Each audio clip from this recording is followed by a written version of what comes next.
Кулминираат пораките на релација Скопје-Брисел за потребата и значењето на отворање пристапни преговори со Северна Македонија, процес што го блокира Софија.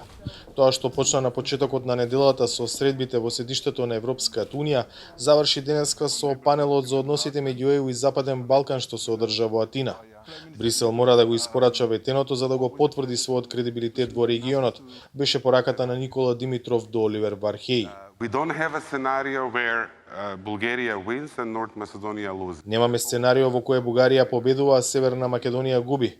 Двете земји се губитници, а во ист кош е и Унијата.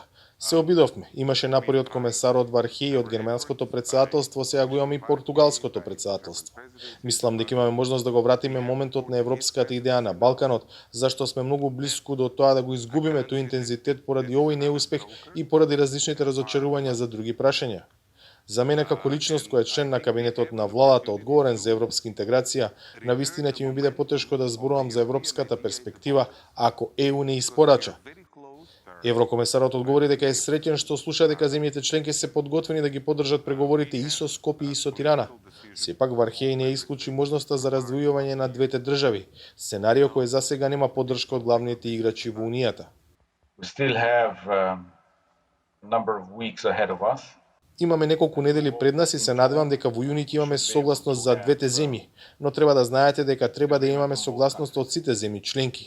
Процесот е таков и ние работиме за да добиеме поддршката од сите земји членки за двете држави. Ако се навратам на мојата изјава, тоа е само кажување на очигледното. Ако не можеме да постигнеме договор за двете земји, ова прашање неизбежно ќе биде ставено на дебата и тогаш ќе треба да добиеме одговори. За сега работиме во таа насока. Работиме за двете земји.